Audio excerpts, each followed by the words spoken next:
তরুণ আলোচক সুদর্শ ভাষী যুবকদের প্রেরণা হযরত আব্দুর রহমান নাটোরী আরবি ইসলামিক বিশ্ববিদ্যালয় মসজিদে শিকারপাড়া, তাকে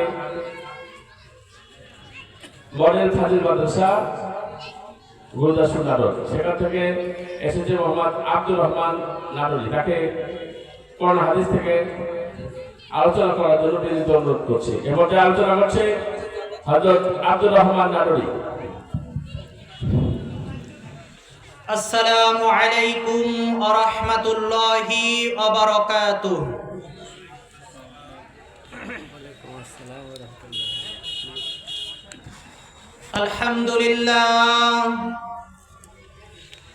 আলহামদুলিল্লাহ নাহমাদুহু ওয়া নাস্তাঈনুহু ওয়া নাস্তাগফিরুহু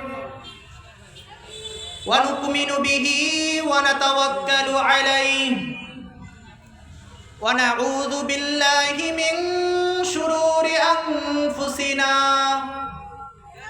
ومن سيئات أعمالنا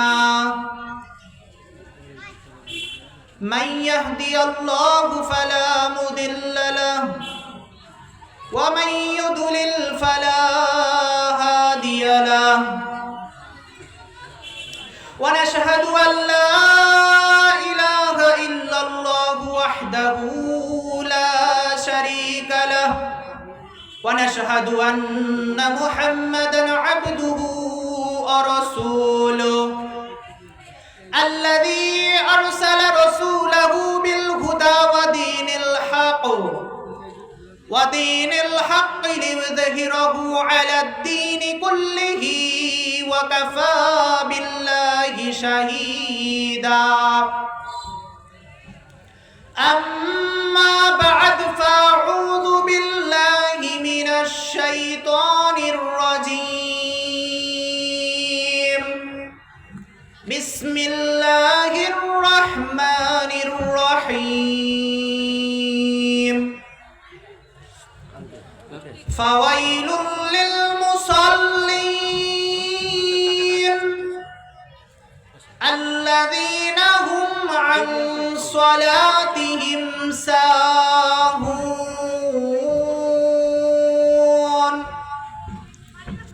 وقال الله تعالى في كلامه المجيد الفرقانه الحميد إن الله وملائكته يصلون على النبي يا أيها الذين آمنوا استعينوا بالصبر والصلاة إن الله مع الصابرين قال رسول الله صلى الله عليه وسلم بين العبد وبين الكفر فترك الصلاة أو كما قال عليه الصلاة والسلام আলহামদুলিল্লাহ। খুবজিপুর বড়পাড়া জামে মসজিদের উন্নতিকল্পে 10ম বার্ষিকী বিরাট ইসলামী জালসার সম্মানিত সভাপতি জনাব আলহাজ মোহাম্মদ হাসানুজ্জামান সরদার, বিশিষ্ট সমাজসেবক খুবজিপুর, আল্লাহ তাআলা সভাপতি সাহেবকে কবুল করেন, সকলেই পড়ছি আমিন। আরো সহসভাপতি যারা আছেন আল্লাহ তাআলা সকলকেই কবুল করেন। প্রধান অতিথি যিনি আছেন আল্লাহ তাকেও কবুল করেন। এই মাহফিলকে সঠিকভাবে সুন্দরভাবে সাফল্যমণ্ডিত করার জন্য যারা কাজ করতেছেন আল্লাহ তাআলা সকলকেই কবুল করেন, সকলে পড়ছি আমিন। সম্মানিত উপস্থিতি, আমি আপনাদের কাছে অনুরোধ করব, আমরা যারা এদিক সেদিক ঘোরাফেরা করতেছি আমরা সকলেই জালসার সামিয়ানার নিচে এসে বসার চেষ্টা করি এবং চেয়ারে যারা বসে আছেন মেহেরবানি করে আমি আপনাদের কাছে অনুরোধ করব, চেয়ারে বসে না থেকে সামনে ছাদবিনায় এসে বসে পড়লে ভালো হয়। কোরআনের আদবের কারণে আপনাদের কাছে অনুরোধ করতেছি, জালসার ছামিয়ানায় এসে বসে পড়লে ভালো হয়। সম্মানিত উপস্থিতি, আমি আপনাদের সামনে কুরআনুল কারীমের 30 নম্বর পারার সূরা মাউনের 2টা আয়াত তেলাওয়াত করেছি এবং কুরআনুল কারীমের 2 নম্বর পারার 2 নম্বর পৃষ্ঠার 11 নম্বর লাইনের 153 নম্বর আয়াতে কারিমা তেলাওয়াত করেছি। এর মধ্যে থেকে অল্প কিছুক্ষণের মধ্যে আমি আপনাদের সামনে কথা শেষ করব। যতক্ষণ কথা হবে এবং যারা আমন্ত্রিত ওলামায়ে কেরাম আছেন আখেরি মোনাজাত না হওয়া পর্যন্ত আপনারা বসে থাকবেন তো? আল্লাহ তাআলা কবুল করেন। প্রথমে শুকরিয়া আদায় করছি সেই মহান রবের আল্লাহ পাকের জন্য, যিনি আমাদেরকে আজকের এই জালসায় এসে বসে কোরআনের তাফসীর শোনার, শ্রবণ করার এবং নিজের অন্তরে বাস্তবায়ন করার তৌফিক দান করেছেন। এই জন্য শুকরিয়া আদায় করছি। সকলেই জবান ছেড়ে একবার পড়ছি আলহামদুলিল্লাহ। লক্ষ্য করি দরুদ এবং সালাম বর্ষিত হোক আখিরি জামানার নবী, সর্বশেষ নবী জনাবে মুহাম্মদ রাসূলুল্লাহ সাল্লাল্লাহু আলাইহি ওয়াসাল্লামের উপরে। সম্মানিত উপস্থিতি, আমি আপনাদের সামনে ভূমিকা দীর্ঘ করব না, মূল আলোচনায় চলে যাব। আল্লাহ রাব্বুল আলামিন সূরা মাউনের মধ্যে বলছেন ফাওয়াইলুল লিল মুসাল্লিন, দুর্ভোগ সেই সমস্ত নামাজীদের জন্য আল্লাযীনা হুম আন সালাতিহিম সাহুন, যারা তাদের নামাজের বিষয়ে গাফলতি করে। কি করে ভাই? যারা নামাজের বিষয়ে গাফলতি করে। দুর্ভোগ সেই সমস্ত নামাজীদের জন্য। কে বলছেন? আমি না আল্লাহ? আল্লাহ বলছেন। সম্মানিত উপস্থিতি, আজকে আমি আপনি নামাজ পড়ি, আমি আপনিও নামাজ পড়ি, সাহাবায়ে কেরামও নামাজ পড়েছেন, আল্লাহ রাসূল নিজেও নামাজ পড়েছেন।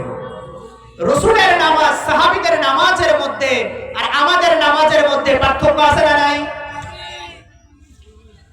যদি না থাকতো তাইলে নামাজ পড়তেছি কিন্তু নামাজের মধ্যেও দুনিয়ার চিন্তা আমার আপনার আসে কি আসে না? যদি আল্লাহ রাসূলের নামাজের মতো নামাজ পড়তে পারতাম, সাহাবায়ে কেরামের নামাজের মতো যদি নামাজ আমরা পড়তে পারতাম, তাহলে দুনিয়ার চিন্তা আমাদের অন্তরে আসতো না। ঠিক না ঠিক? সম্মানিত ভাইরা আমার,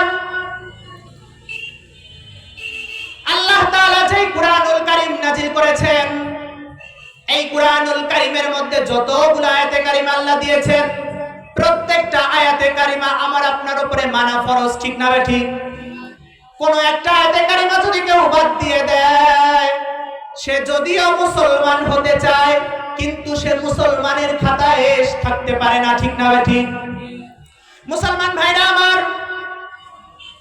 আল্লাহর নবী সাল্লাল্লাহু আলাইহি ওয়াসাল্লাম জবান দ্বারা বলছেন, কুরআনুল কারীমের পরে যেই কিতাবের স্থান রাহুল বুখারী, বুখারী শরীফের স্থান, বুখারী শরীফের 438 নম্বর হাদিসের মধ্যে আল্লাহর নবী বলেন, আমার আল্লাহ তাআলা আমাকে এমন 5টা জিনিস দান করেছেন যা এর আগে কোন নবীকে দেয় নাই। বলেন সুবহানাল্লাহ। আল্লাহর নবী বলেছেন, আল্লাহ তাআলা আমাকে এমন 5টি নিয়ামত দান করেছেন, এমন 5টি জিনিস দিয়েছেন যা এর আগে কোন নবীকে দেন নাই। মুসলমান ভাইরা আমার, এই 5টা জিনিসের মধ্যে একটা জিনিস হলো, আল্লাহর নবী বলেন, পুরা দুনিয়াটা আমার আল্লাহ আমার জন্য নামাজের বিছানা বানাই দিয়েছে। মুসলমান ভাইরা আমার, আল্লাহর নবী যে নিয়ামত পেয়েছেন, পুরা দুনিয়ার যত জমিন আছে সমস্ত জমিনকে আমার আল্লাহ আল্লাহর নবীর জন্য নামাজের বিছানা বানাই দিয়েছে। যেখানে খুশি আমি আপনি শুধু কিবলাকে ঠিক রেখে নামাজ আদায় করলে আল্লাহ নামাজকে কবুল করে নিবে। মুসলমান ভাইরা আমার, আল্লাহর নবী সাল্লাল্লাহু আলাইহি ওয়াসাল্লাম তিরমিজি শরীফের একটা হাদিসের মধ্যে বলেন, ক্বালা রাসূলুল্লাহ সাল্লাল্লাহু আলাইহি ওয়াসাল্লাম, মান সাল্লা সালাতানা ওয়া ইস্তাকবালা কিবলাতানা ওয়া আকালা যাবিহাতানা ফাযালিকাল মুসলিমু আল্লাযী লাহু জিম্মাতুল্লাহি ওয়া জিম্মাতু রাসূলি ফালা তুকফিরুল্লাহ ফি জিম্মাতি।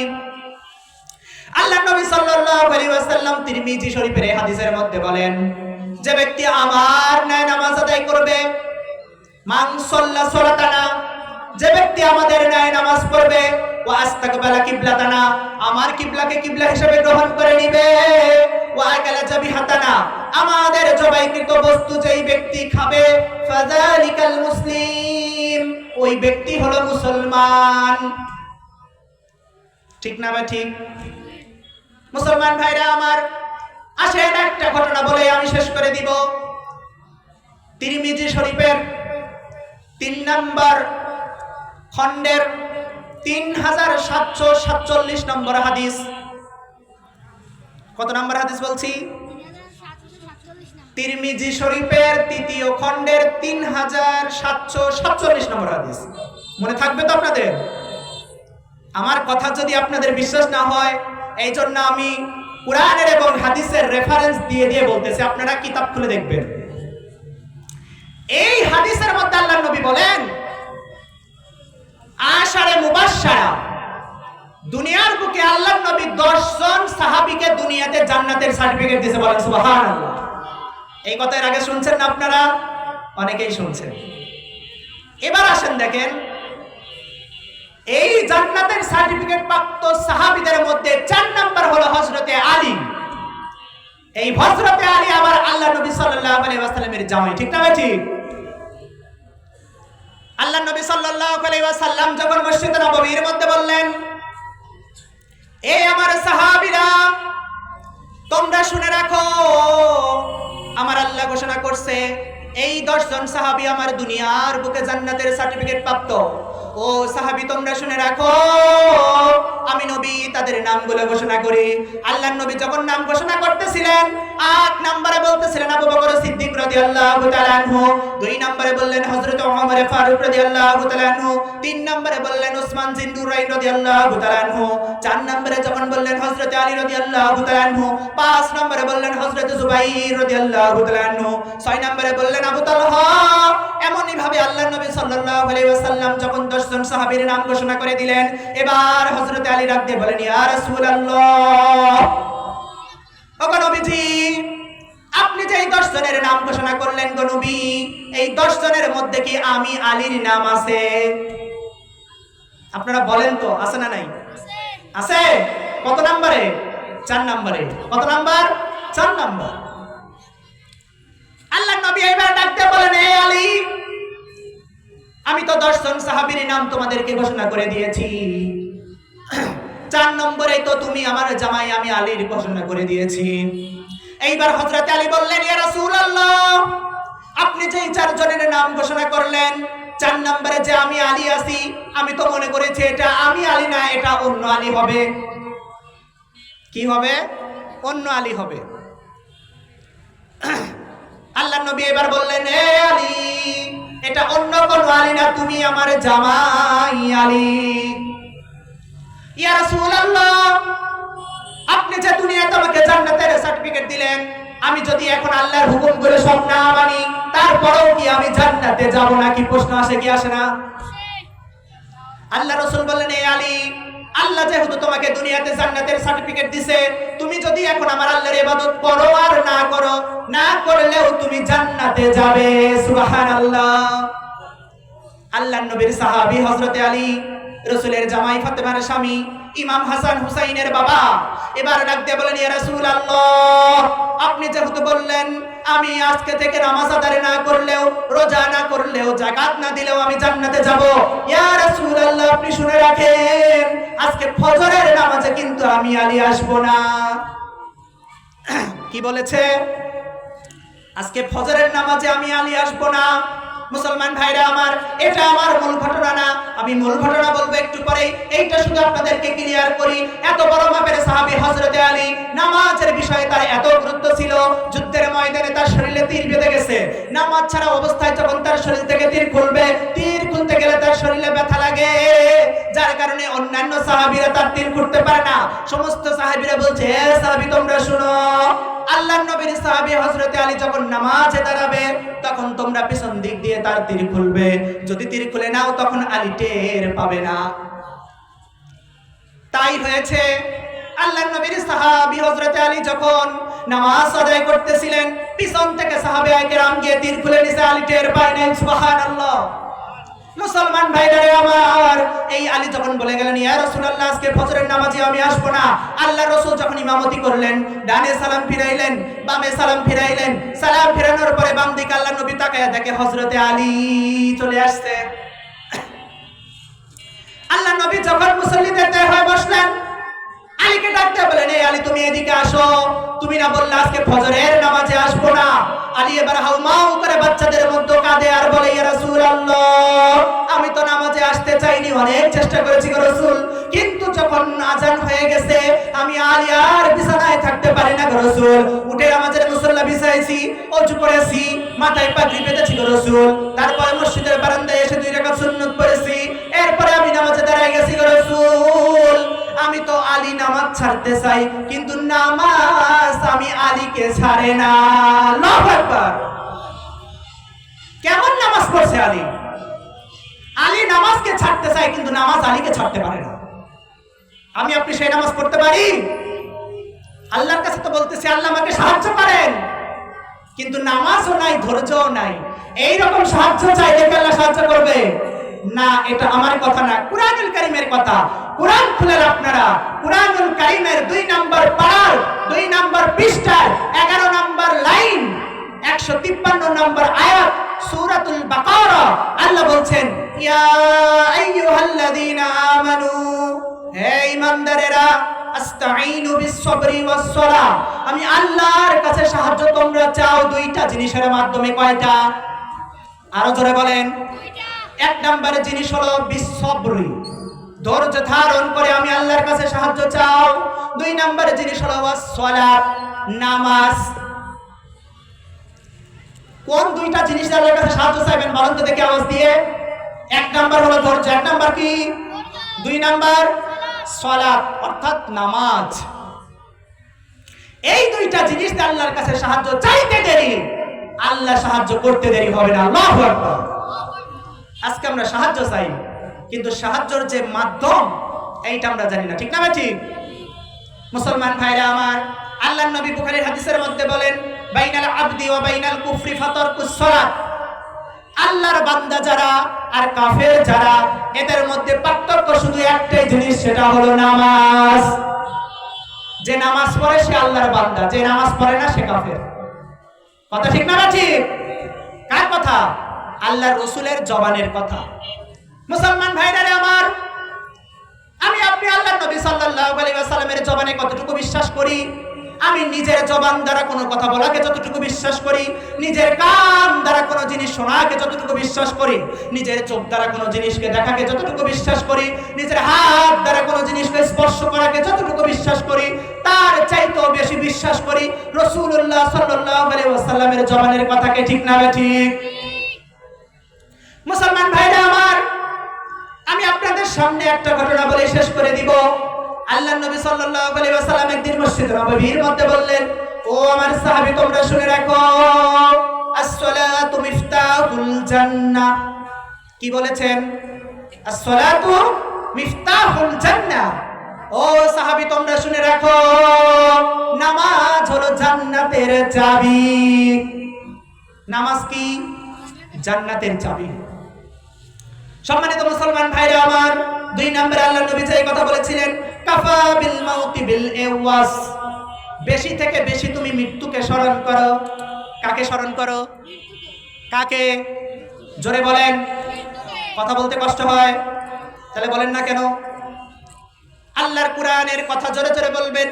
কিয়ামতের ময়দানে আল্লাহ চাইলে এই জবান দ্বারা জয় বলার উসিলায় আল্লাহ আপনাকে মাফ করতে পারে কি পারে না? তাহলে বলতেছেন না কেন? মুসলমান ভাইরা আমার, আল্লাহর নবী যখন এই কথা বললেন, ঘোষণা দেওয়ার পরে একজন বিশিষ্ট সাহাবী ছিল, আপনারা সকলেই তার নাম জানেন, তার নাম হলো আব্দুল্লাহ আনসারী। শুনছেন না এর আগে এই নামটা? রাসূলের বিশিষ্ট সাহাবী আব্দুল্লাহ আনসারী যখন এই ঘটনা শুনলেন, নামাজ হলো জান্নাতের চাবি।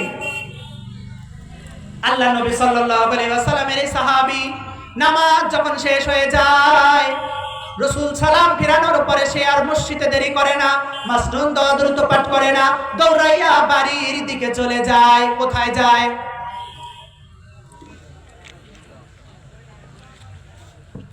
আল্লাহর নবীর এই সাহাবী নামাজ শেষ করার পরে মাসনুন দোয়া দ্রুত পড়ে না, সময় লেট হয়ে যাবে, দৌড়াইয়া বাড়ির দিকে চলে যায়। সাহাবায়ে কেরাম যখন এটা লক্ষ্য করে দেখছে, সাহাবায়ে কেরাম আল্লাহর নবীর কাছে বললেন, ইয়া রাসূলুল্লাহ, আব্দুল্লাহ আনসারী কি নামাজ পড়ে গো রাসূল? জানি না। নামাজ শেষ করার পরে সে মাসনুন দোয়া দরুদ পড়ে না, কোনো কিছুই পাঠ করে না, দৌড়াইয়া বাড়ির দিকে কেন চলে যায় রাসূল? আপনি একটু খোঁজ খবর নিয়ে দেখেন। আল্লাহর নবী বললেন, তোমরা গলগল শুরু করো না, গন্ডগোল কইরো না, সমালোচনা কইরো না, আমি রাসূল নিজে আব্দুল্লাহ আনসারীর বাড়িতে যাব। মুসলমান ভাইরা আমার, আল্লাহর নবী সাল্লাল্লাহু আলাইহি ওয়াসাল্লাম কয়েকজন সাহাবীদেরকে নিয়ে আব্দুল্লাহ আনসারীর বাড়িতে চলে গেলেন। যেই ঘটনাটা আমি বলবো একটু বোঝার চেষ্টা করবেন। আল্লাহ বোঝার জন্য বেন দিয়েছে, দেখার জন্য চোখ দিয়েছে, বলার জন্য আল্লাহ জবান দিয়েছে, ব্রেন দিয়ে বুঝে আমল করার জন্য আল্লাহ ব্রেন দিয়েছে, আবার বুঝে আমল করার জন্য আল্লাহ পুরো শরীর আমাকে আপনাকে দিয়েছে। ঠিক না ভাই? ঠিক। যারা বুঝেও বোঝে না, যারা শুনেও শুনে না, উলাইকা কাল আনআম, আল্লাহ বলছেন তারা চতুষ্পদ প্রাণীর চাইতেও নিকৃষ্ট। দুনিয়াতে যারা গরু ছাগল পালেন, বর্গি পালেন, পালেন কি পালেন না, এরা কি 2 পা হয় না 3 পা হয় না 4 পা হয়? কয় পা? 4 পা। আল্লাহ তাআলা বলছেন উলাইকা কাল আনআম, যারা শুনেও শুনে না, বুঝেও বোঝে না, দেখেও দেখে না, এরা গরু ছাগলের চাইতেও নিকৃষ্ট। নাউযুবিল্লাহ বলেন। এটা হইতে চান আপনারা? উলাইকা হুমুল গাফিলুন, আল্লাহ বলছেন এরা তার চাইতেও নিকৃষ্ট। আমার কথা না আল্লাহর কথা? সম্মানিত মুসলমান ভাইরা আমার, আজকে কোরআন হাদিসের কথা বলতে গেলে আমাদেরকে বাধা দেওয়া হয়, হয় কি হয় না? এরকম দেখছেন না আপনারা? গতকালকে জুমার দিন গেছে, শুক্রবার গেছে না কিবার গেছে? গতকালকে শুক্রবারে আমি জুমা পড়াইছি বামনবাড়ি উত্তরপাড়া মসজিদে। চিনেন আপনারা মসজিদ? আব্দুর রহমান হাজী সাহেবের মসজিদ। বামনবাড়ি উত্তরপাড়া মসজিদে আমি সূরা হুজুরাতের তাফসীর মাত্র শুরু করেছি, তাফসীর ইবনে কাসির থেকে মাত্র শুরু করেছি তাফসীর। জুমার বয়ানের মধ্যে গতকালকে আমাকে 2 জন বাধা দিছে। একজন বলতেছে, হুজুর আপনি কোরআন হাদিসের বাইরে কথা বলেন কেন? কোরআন হাদিসের ভিতরে কথা বলেন। সূরা হুজুরাত কি কোরআন হাদিসের বাইরে নাকি? আপনারা গিয়ে দেখেন তো আমি মিথ্যা কথা বলতেছি কিনা। কুরআনুল কারীমের সূরা 49 নাম্বার সূরা হলো সূরা হুজুরাত, মিলাইয়া দেখেন। মুসলমান ভাইরা আমার, আজকে হক কথা বলতে গেলে বাধা আসবে, কোরআন হাদিসের সঠিক কথা বলতে গেলে বাধা আসবে। মুসলমান ভাইরা আমার, আমি আপনাদেরকে একটা কথা ঘোষণা করে দিতে চাই, পরিষ্কার করে দিতে চাই, আল্লাহর নবী দুনিয়াতে সবচাইতে শ্রেষ্ঠ মানুষ ছিল। ঠিক না ভাই? ঠিক। উসওয়াতুন হাসানা ওয়া ইন্নাকা লাআলা খুলুকিন আযীম, নবীর চরিত্র সবচাইতে শ্রেষ্ঠ চরিত্র ছিল। নবীর সেই চরিত্র দাগ লাগানোর জন্য অনেক মানুষ চেষ্টা করেছে, পেরেছে? পেরেছে? আল্লাহর নবী সাল্লাল্লাহু আলাইহি ওয়াসাল্লামকে বাতিল ঘোষণা করার জন্য আবু জেহেল চেষ্টা করেছে, কিন্তু পেরেছে। ইব্রাহিম নবীকে বাতিল ঘোষণা করার জন্য নমরুদ চেষ্টা করেছে, কিন্তু নমরুদ কি পেরেছে? ফেরাউনকে বাতিল ঘোষণা, ফেরাউন মুসা নবীকে বাতিল ঘোষণা করার জন্য চেষ্টা করেছে, কিন্তু পেরেছে। আজকে দুনিয়াতে যারা উলামায়ে কেরামকে বাতিল বলে ঘোষণা করার চেষ্টা করে, কিয়ামত পর্যন্ত সাধনা করবে, কিয়ামত পর্যন্ত চেষ্টা করবে, কিন্তু আলেমদেরকে কেউ বাতিল বলে ঘোষণা করতে পারবে না। ঠিক না ভাই? ঠিক। মুসলমান ভাইরা আমার, আল্লাহ নবী সাল্লাল্লাহু আলাইহি ওয়াসাল্লাম যখন আব্দুল্লাহ আনসারীর বাড়িতে চলে গেলেন, সালাম দিলেন, আব্দুল্লাহ আনসারী সালামের জবাব দেয় না। দ্বিতীয়বার যখন সালাম দিলেন, আব্দুল্লাহ আনসারী সালামের জবাব দেয় না। তৃতীয়বার যখন সালাম দিলেন, তাও সালামের জবাব পায় না। আল্লাহ নবী সাল্লাল্লাহু আলাইহি ওয়াসাল্লাম এবার পিছন দিক হয়ে মসজিদ নববীর দিকে ঘুরে আসতেছেন, কিন্তু এমত অবস্থায় আব্দুল্লাহ আনসারী বাড়ি থেকে বের হয়েছে। মুসলমান ভাইরা আমার, আল্লাহর নবীর সম্মান কত, সাহাবায়ে কেরাম আল্লাহর নবীকে কত ভালোবাসতেন। আল্লাহর নবী যদি সামনে দিয়ে হাঁটতেন, কোন সাহাবী যদি পিছন দিয়ে হাঁটতেন, আল্লাহর নবীকে পিছন দিয়ে ডাকবে, ও নবী শুনেন, এইটা কোন সাহাবী বরদাস্ত করতে পারেন নাই। এইবার বলেন তো দেখি, কোন ব্যক্তি যদি সামনে হাঁটে, আমি আপনি যদি পিছন দিকে বড় বড় ধাপ ফেলি, জুতার আওয়াজ আর ধাপের আওয়াজ পাওয়া যায় কি যায় না? জোরে বলেন। এইটা দ্বারা বোঝা যায় যে আমার পিছনে কোনো লোক আছে, ঠিক না ঠিক? আল্লাহর নবী যখন হাঁটতেছিলেন, আব্দুল্লাহ আনসারী পিছন থেকে জোরে জোরে আওয়াজে বড় বড় ধাপ ফেলে হাঁটতেছিলেন। আল্লাহর নবী বুঝতে পারলেন না নিশ্চয়ই আমার পিছনে কেউ আছে। আল্লাহর নবী পিছনে তাকায়া দেখেন তার সাহাবী আব্দুল্লাহ আনসারী। আল্লাহর নবী বললেন, হে আব্দুল্লাহ আনসারী, আমি তোমার বাড়িতে গেলাম, 3 বার তোমাকে সালাম দিয়েছি, কিন্তু তুমি কোনো সালামের জবাব দাও নাই। কি করতেছিলে, কেন জবাব দাও নাই? আল্লাহর নবীকে এবার ডাক দিয়ে বলতেছেন, ইয়া রাসূলুল্লাহ, আপনি যে সালাম দিয়েছেন আপনার সালামের উত্তর আমি দিয়েছি, কিন্তু এমন অবস্থায় ছিলাম তো রাসূল, জোরে আওয়াজ করতে পারতেছিলাম না, আপনার সাথে দেখাও করতে পারতেছিলাম না। ইয়া রাসূলুল্লাহ, আপনি কেন আমার বাড়িতে আসছেন একটু বললে খুব ভালো হয়। আল্লাহর নবী এবার ডাক দিয়ে বলেন, এই আব্দুল্লাহ, আমার রাসূলের সাহাবী সকলেই বলতেছিল আমি নামাজ পড়ার পরে সালাম ফেরানোর পরে তুমি মসজিদে নববীতে আর দেরি করো না, মসজিদে দ্রুত পড়ো না, তুমি সালাম ফেরানোর পরে বাড়ির দিকে চলে আসো। কেন চলে আসো আমাকে বলো, এই ঘটনার তদন্ত করার জন্য আমি রাসূল নিজে তোমার বাড়িতে আসছি। আপনারা উঠাউঠি কইলেন না, মনোযোগ দিয়ে একটু বোঝার চেষ্টা করেন। ঘটনা বলে আমি শেষ করে দিব, বোঝার চেষ্টা করেন, অল্প সময় বুঝবেন তো। আর যে কথা বলবো এই অনুযায়ী আমল করার চেষ্টা করবেন তো, নাকি খালি শুনবেন আর বের করে দিবেন? আমল করার চেষ্টা করবেন ইনশাআল্লাহ। এবার আব্দুল্লাহ আনসারী ডাকতে বলেন, ইয়া রাসূলুল্লাহ, আমি জানি গো রাসূল আপনি কেন আমার বাসায় আসছেন। ইয়া রাসূলুল্লাহ, আমি আব্দুল্লাহ আনসারী আপনার সাহাবী, আপনি যেদিনকে ঘোষণা করছেন গো রাসূল নামাজ হলো জান্নাতের চাবি। ইয়া রাসূলুল্লাহ, আমি এতটাই গরীব গো রাসূল, আমার বাড়িতে শুধু একটাই জামা, এক জামা পরে আমি আনসারী মসজিদে আসি, নামাজ আদায় করি, আবার নামাজ আদায় করার পরে ওয়াক্ত চলে যাবে, এই ভয়ে আমি দৌড়াইয়া বাড়িতে চলে যাই। বাড়িতে যাওয়ার পরে আমার বাড়িতে বিশাল একটা গর্ত করা আছে। কি করা আছে? জোরে বলেন। ইয়া রাসূলুল্লাহ, বিশাল একটা গর্ত করা আছে গো রাসূল। আমি যখন নামাজ আদায় করি, নামাজ আদায় করার পরে আমি বাড়িতে চলে যাই, বাড়িতে চলে যাওয়ার পরে আমার জামাটা উপরে খুলে রাখি, আমি গর্তের মধ্যে ঢুকে যাই, আর আমার বিবি উপরে উঠে আসে, আমার জামাটা পরিধান করে, ওজুর মুসল্লা সৃষ্টি করে, নামাজ আদায় করে, নামাজ আদায় করার পরে আবার তিনি গর্তের মধ্যে ঢোকেন, আর আমি আব্দুল্লাহ আনসারী জামা পরে গর্তে বের হই। মুসলমান ভাইরা আমার, আজকে দুনিয়াতে কি এমন কোন মানুষ দেখাইতে পারবেন যার একটা জামা আছে? দেখাইতে পারবেন আপনারা? আর আব্দুল্লাহ আনসারী এত বড় মাপের সাহাবী, তারপরেও তিনার একটা জামা ছিল, তিনি এত গরীব ছিলেন, তারপরেও দেখেন নামাজকে কত ভালোবাসছে, জান্নাত পাওয়ার আশা তারা কেমনে করছে। ইয়া রাসূলুল্লাহ, আপনি শুনে রাখেন, আপনি যেহেতু বলছেন নামাজ জান্নাতের চাবি, নামাজে রক্ত চলে যাবে, আর আমি আনসারী মসজিদে গিয়ে নামাজ আদায় করব, আমি জান্নাত পাবো, আমি জান্নাতের সার্টিফিকেট পাবো, আমি জান্নাতের চাবি পাবো, এটা হতে পারে না, আমার বিবির তো পাওয়া দরকার। ইয়া রাসূলুল্লাহ, যার কারণে আমি আব্দুল্লাহ আনসারী আর বেশি দেরি করি না, নামাজ আদায় করার পরে বাড়িতে চলে যাই, আমি গর্তের মধ্যে ঢুকি, আর আমার বিবি উপরে এসে নামাজ আদায় করে। আল্লাহু আকবার। আমি আপনি কখন এরকম করেছি? আমার কথায় কি আপনাদের কষ্ট লাগতেছে? জোরে বলেন, কষ্ট লাগে না ভালো লাগে? কুরআন হাদিসের কথা শুনতে ভালো লাগে, ঠিক না বেঠি? যারা বুঝবেন কুরআন হাদিসের কথা শুনতে ভালো লাগে, বুঝবেন এরা ঈমানদার। এরা কি?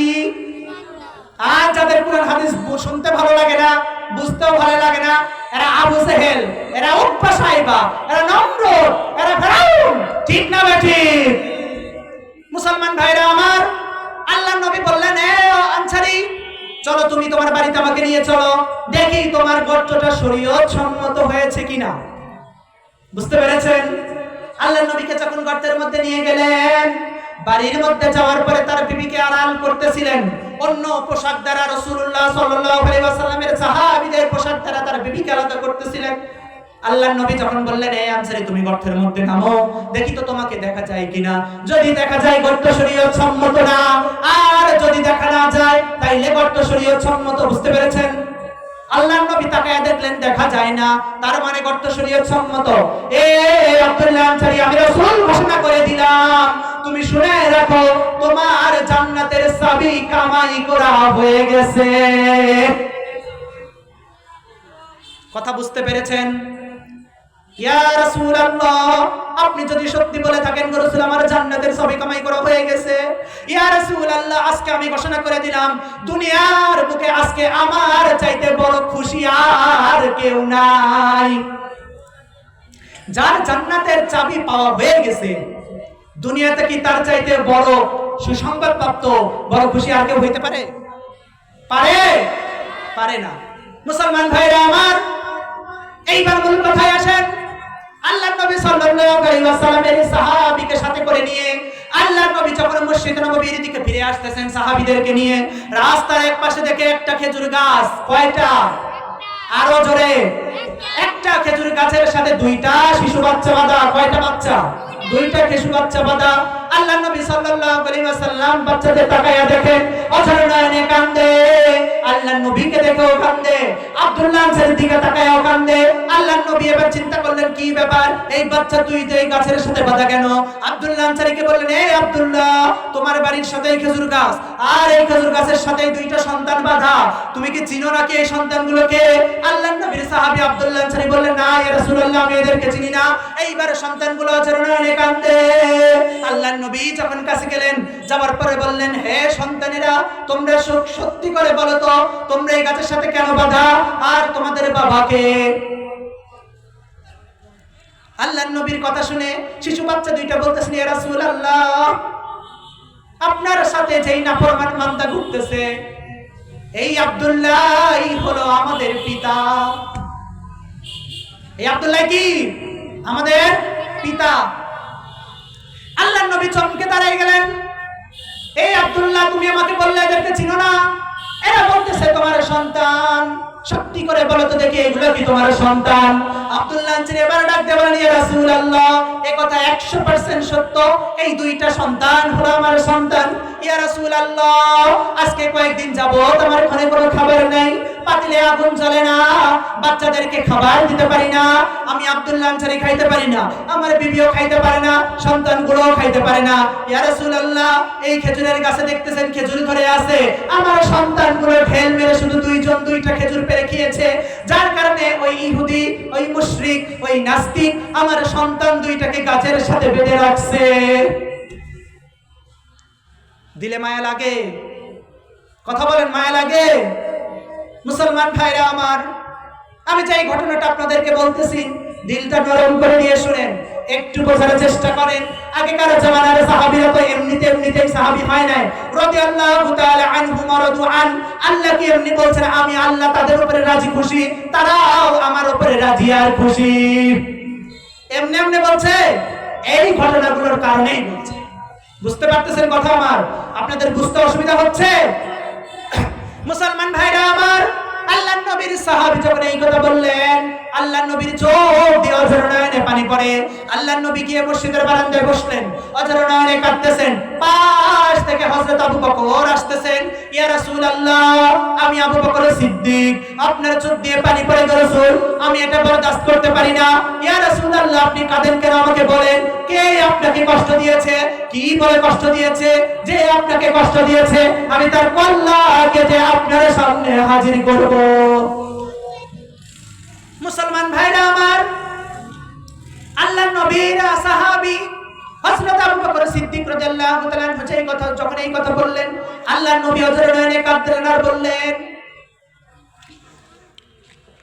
এই আবু বকর, আমার চোখ দিয়ে যেই বেদনার পানি পড়ে, যেই কারণে আমি রাসূল কাঁদি, আমার চোখের পানি তুমিও আবু বকর সিদ্দিক থামাইতে পারবা না। চিন্তা করে দেখেন, ইসলামের প্রথম মুসলমান হলেন আবু বকর সিদ্দিক। কে? আবু বকর সিদ্দিক। আমি আপনি যারা ঈমান এনেছি, আল্লাহকে আল্লাহ বলে স্বীকার করেছি, নবীকে নবী হিসেবে যারা স্বীকার করে নিয়েছি, কিয়ামত পর্যন্ত যত মানুষ ঈমানদার হবে, যত মানুষ ঈমান আনবে, তাদের ঈমান এক পাল্লায় রাখলে আর আবু বকরের ঈমান আরেক পাল্লায় রাখলে আবু বকরের পাল্লাই ভারী হয়ে যাবে। সুবহানাল্লাহ। তিনি এত বড় মাপের সাহাবী। এই সাহাবী যদি আল্লাহর নবীকে খুশি করতে না পারে, আর কেউ পারবে? পারবে। আল্লাহর নবী অঝর নয়নে কাঁদতেছেন, আবার দূর থেকে হযরত ওমর ফারুক আসতেছেন, ইয়া রাসূলুল্লাহ, আমি হযরত ওমর ফারুক, আপনি তো বলেছেন আমি যেই রাস্তা দিয়ে হাঁটি শয়তান 40 দিন সেই রাস্তা দিয়ে হাঁটে না। ইয়া রাসূলুল্লাহ, ইসলামের জন্য আমি ওমর সব করতে পারি, আপনার চোখ দিয়ে কেন পানি পড়ে? কোন বেদনায় আপনার চোখ দিয়ে পানি পড়ে রাসূল? আপনি কেন কাঁদতেছেন? কে আপনাকে কষ্ট দিয়েছে? আপনি আমার কাছে বলেন, আমি ওমর তার কল্যাণে আপনার সামনে হাজির করে দিব। ওমর রাদিয়াল্লাহু তাআলা আনহুকে আল্লাহর নবী বলেন, হে ওমর, তুমি আমার চোখের পানি থামাইতে পারবা না। এই কথা বলার পরে আল্লাহর নবী আবার ঝরনায়নে কাঁদেন। দূর থেকে দেখা যায় হযরতে ওসমান জিন্নুরাইন আসতেছেন। আল্লাহু আকবার। আল্লাহর নবী যখন দেখলেন দূর থেকে হযরতে ওসমান আসতেছেন, আল্লাহর নবী তার চেহারার মধ্যে মুস্কি একটা হাসি দিছে। কি হাসি দিছে? মুস্কি হাসি। তার মানে বোঝা গেল ওসমানকে দেখে আল্লাহর নবী খুশি, ঠিক না ঠিক? আল্লাহর নবীর কাছে যখন ওসমান আসলেন, ওসমান রাদিয়াল্লাহু তাআলা বলতেছেন, ইয়া রাসূলুল্লাহ, আমি ওসমান আপনার সামনে হাজির। কে আপনাকে কষ্ট দিছে? কি কারণে কষ্ট দিছে রাসূল? আপনি আমাকে বলেন, আপনি আমাকে বলেন, দেখেন তো আমি আপনার কষ্ট দূর করতে পারি কিনা। আল্লাহর নবী সাল্লাল্লাহু আলাইহি ওয়াসাল্লাম বলেন, এ ওসমান, তাহলে শুনো, আব্দুল্লাহ আনসারীর বাড়ির পাশে একটা খেজুর গাছ আছে, এক ইহুদির খেজুর গাছ। ওই খেজুর গাছের সাথে আব্দুল্লাহ আনসারীর দুইটা সন্তানকে দুইটা খেজুর পেড়ে খাওয়ার কারণে ওই ইহুদি তার সন্তানদেরকে গাছের সাথে বেঁধে রাখছে। এ ওসমান, তুমি যদি আমাকে খুশি করতে চাও তাইলে ওই একটা খেজুর গাছের দলিল আমাকে এনে দিয়ে দাও। মুসলমান ভাইরা আমার, একটু বোঝার চেষ্টা করেন, আমি শেষ করে দিব। আল্লাহর নবী সাল্লাল্লাহু আলাইহি ওয়াসাল্লামের সাহাবী হযরতে ওসমান জিন্নুরাইন, তিনি কিন্তু আল্লাহর নবীর দুইটা কন্যা সন্তানের স্বামী। সত্য না মিথ্যা? আল্লাহর নবীর এই সাহাবী বলেন, ইয়া রাসূলুল্লাহ, আমি ওসমান বলে গেলাম, এই ঘোষণা করে দিয়ে গেলাম, ওই একটা খেজুর গাছের দলিল না নিয়ে আসা পর্যন্ত আমি ওসমান আপনার সামনে জীবনে আসব না। কি বললেন? একটা খেজুর গাছের দলিল যদি আমি আপনাকে না এনে দিতে পারি রাসূল, আমি বলে দিয়ে গেলাম, আপনার সামনে আর জীবনে আমার মুখ দেখাবো। এইরকম ভালোবাসা কখনো রাসূলের জন্য দেখাইছেন? এক কথা বলেন না কেন? দেখাইছেন? যদি দেখাইতে পারতেন তাহলে বোঝা যেত যে সত্যকারের ঈমানদার আপনারা, ঠিক না ঠিক? আল্লাহর নবীর সাহাবী এই কথা বলে চলে যাওয়ার পরে দৌড়াইয়া চলে গেছে ইহুদির কাছের কাছে। এরে ইহুদি, তুই বাহিরে আয়, তোর এত বড় সাহস, তোর কষ্টের কারণে আমার নবী কষ্ট পায়, তুই কষ্ট দেওয়ার কারণে আমার নবীর চোখ দিয়ে অঝর নয়নে পানি পড়ে। যেই নবী রাস্তা দিয়ে হাঁটলে আকাশের মেঘমালা নবীর মাথার উপরে এসে ছায়া দিত, ঠিক না ঠিক? নবীর পায়ের নিচে যদি পাথর পড়তো, আল্লাহর ওয়ার্ডারে, আল্লাহর নবীর মহব্বতে পাথরও তুলার চাইতে নরম হয়ে যাইতো। এই নবীকে তুই কষ্ট দিয়েছিস, আমি ওসমান সহ্য করতে পারি না। তুই কি চাস আমাকে বল, আর এই খেজুর গাছের দলিল আমাকে দে। এইবার ইহুদি বলতেছে, রে ওসমান, আমি তোমার কাছে তেমন কিছুই চাই না, তুমি তোমার বাগান থেকে একটা খেজুর বাগানের দলিল শুধু আমাকে দিয়ে দাও, আমি তোমাকে এই আমার একটা খেজুরের দলিল দিয়ে দিব। কি বলতেছেন? তোমার খেজুরের বাগানের একটা বাগানের দলিল আমাকে দিয়ে দাও, আমার এই একটা গাছের দলিল আমি তোমাকে দিয়ে দিব। ওই সময় ওসমান রাদিয়াল্লাহু তাআলা আনহুর খেজুরের বাগান ছিল সবচাইতে বেশি। একটা কথা আপনাদেরকে বলি, ওসমান রাদিয়াল্লাহু তাআলা আনহুর এত খেজুর বাগান ছিল, তার মধ্যে থেকে এক জায়গায় একটা কূপ করা ছিল। কোন আনসার যখন আসতেন, মুহাজির এবং আনসার যারা হিজরত করে দূর থেকে আসতেন, সেই খনন করা যে নলকূপ ছিল, সেখান থেকে তারা পানি পান করতেন।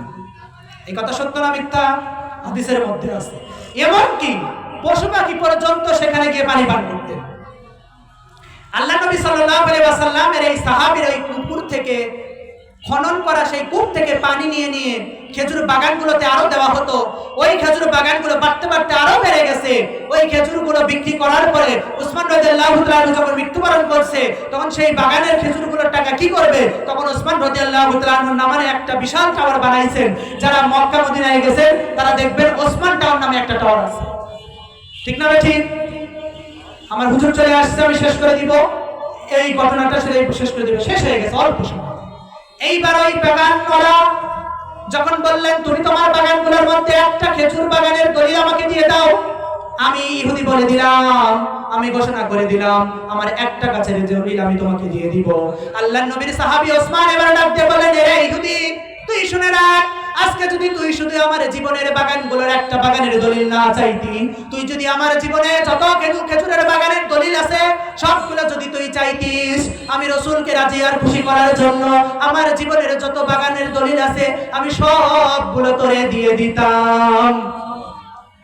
এইবার আল্লাহর নবীর সাহাবী একটা খেজুর গাছের বাগানের দলিল নিয়ে বাচ্চাদেরকে সারায় দিয়ে বাচ্চাদেরকে খেজুর খাওয়ানোর পরে মসজিদে নববীর বারান্দায় এসে দেখে আল্লাহর নবী তাও কাঁদতেছেন। আল্লাহর নবীকে বলেন, ইয়া রাসূলুল্লাহ, এই দেখেন ওই ইহুদির খেজুরের বাগান, একটা খেজুরের দলিল আমি এনে দিয়েছি, আর এই বাচ্চাদেরকে আব্দুল্লাহ আনসারী সন্তানদেরকে আমি এনে দিয়েছি রাসূল, আপনি কি খুশি? আল্লাহর নবী এবার বলেন, এ ওসমান, ঘোষণা করে দিলাম, তুমি শুনে রাখো, আমি রাসূল তোমাকে না নিয়ে জান্নাতে প্রবেশ করব। আর যারা বলেন সুবহানাল্লাহ।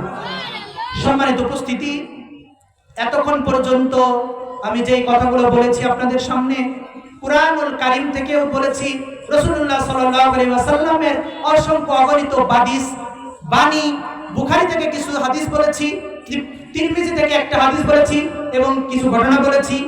এই কথাগুলোর উপরে আল্লাহ তাআলা আমাকে আপনাকে আগে ঈমান আনার তৌফিক দান করুক, অতঃপর বুঝে সুঝে আমাকে আগে, এরপরে আপনাদেরকে আমল করার তৌফিক দান করেন। সকলের পড়ছি আমিন। ওয়া আখিরি দাওয়ানা আনিল হামদুলিল্লাহি রাব্বিল আলামিন ওয়া মা আলাইনা ইল্লাল বালাগ। আসসালামু আলাইকুম ওয়া রাহমাতুল্লাহি ওয়া বারাকাতুহু।